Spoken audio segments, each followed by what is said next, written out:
Ano ang unang pakiusap sa panalangin ng Panginoon?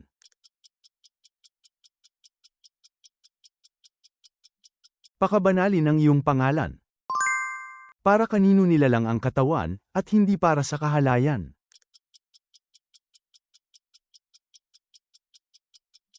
Para sa Panginoon. Gaano katagal nilusob ng hari ng Assyria ang Samaria nang makita niya ang paghihimagsik ni Oseas?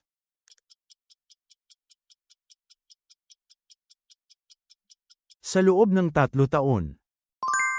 Sa 1 Korinto aling kabanata ang kilala bilang Kabanata ng Pag-ibig?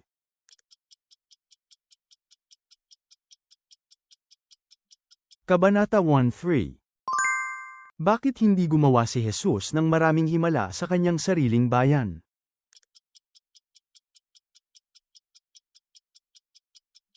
Dahil hindi sila sumampalataya kay Jesus. Ano ang ipinag-utos ni Eliseo na dalhin sa isang bagong mangkok upang pagalingin ang kontaminadong bukal ng tubig?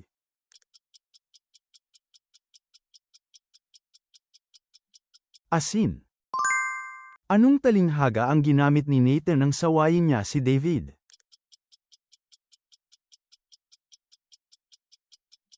Ang talinghaga tungkol sa tupa.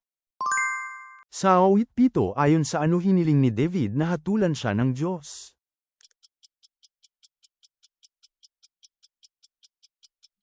Katarungan at katapatan. Para saan sinabi ni Pablo na siya ay gumagawa, sa halip na subukang mamuno sa pananampalataya ng mga taga-Korinto?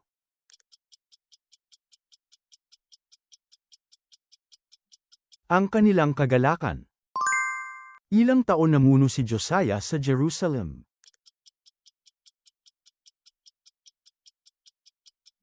31 taon. Kaninong landas raw ang kinikilala ni Jehovah?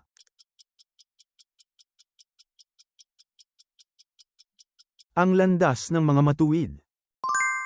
Sino ang 3 anak ni Levi?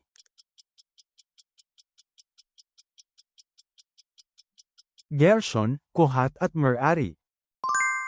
Ang pananampalataya ay nagmumula sa pakikinig, at ang pakikinig ay nanggagaling sa ano?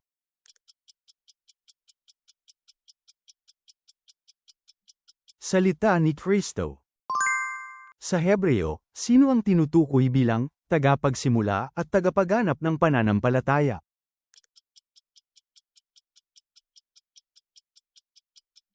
Jesus. Sa unang Korinto Kapitulo 8, tungkol sa mga handog na inihain sa mga Diyos-Diyosan, ano ang sinasabi ni Pablo tungkol sa isang Diyos-Diyosan?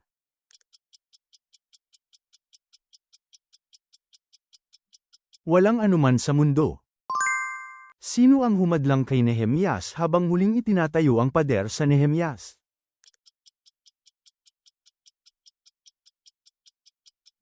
Sanballat at Tobiah. Anong ugnayan ang sinabi ng Diyos na itatatag niya sa anak ni David?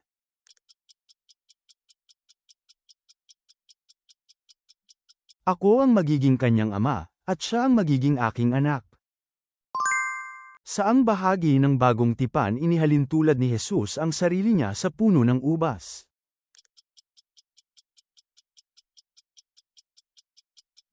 Juan Kapitulo 15 versikulo 1. Aling aklat ang naglalaman ng sipi kung saan kinilala ni Pedro na ang mga liham ni Pablo ay kasulatan?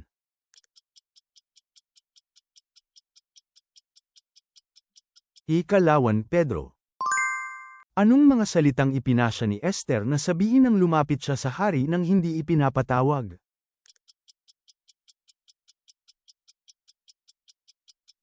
Kung ako'y mapahamak, mapahamak ako.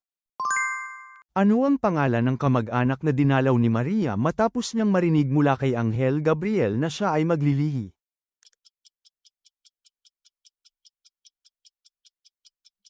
Elizabeth.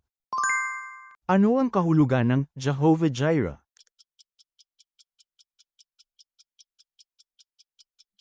Ang Panginoon ang maglalaan. Sino-sinong mga ngalakal ang pinagbilhan ng mga kapatid ni Jose kay Jose?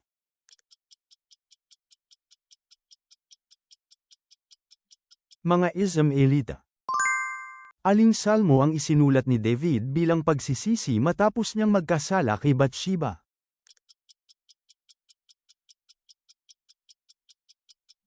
Salmo 51. Ano ang pangalan ng bundok kung saan tinanggap ng bayang Israel ang mga utos ng Diyos?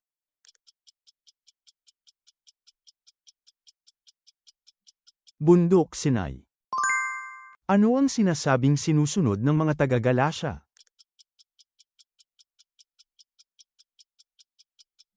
Mga araw, mga buwan, mga panahon, at mga taon. Kailan pinapalitan ng tinapay na handog?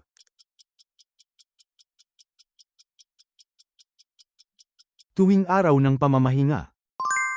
Mula kanino dapat magmula ang supling ni Abraham upang matawag na supling, at hindi lahat ng kanyang mga anak?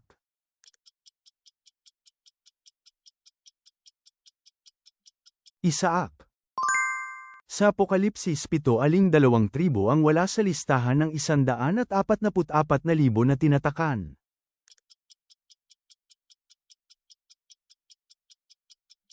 Ephraim at ang tribo ni Dan.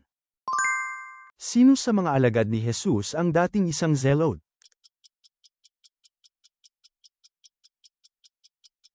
Simon na tinatawag na zealot. Nang agawin ni David ang Jerusalem mula sa mga Jebuso, sa anong paraan siya pumasok sa lungsod?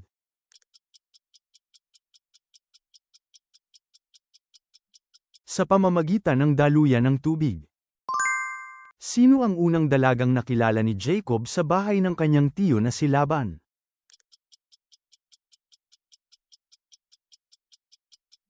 Rachel.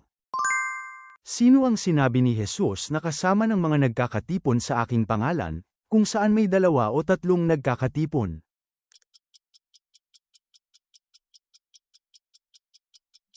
Jesus. Saan inilibing si Jotham nang siya ay namatay?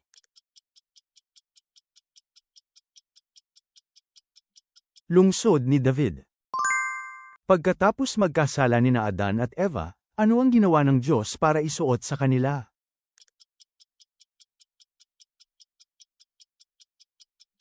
Mga damit na balat. Sa aklat ng mga taga-Filipos, ano ang tinutukoy ni Pablo sa pariralang isip ni Hesukristo?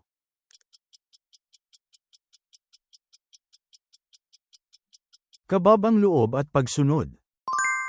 Pagkatapos ng baha, kanino nangako ang Diyos sa pamamagitan ng bahaghari?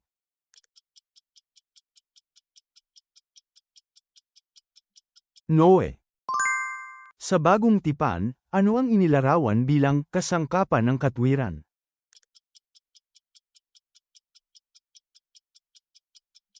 Katawan.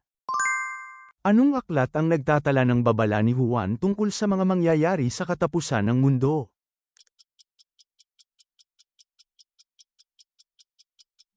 Pahayag. Sa Lucas Kapitulo 10, ano ang inilalarawan ni Jesus na bumabagsak mula sa langit na parang kidlat?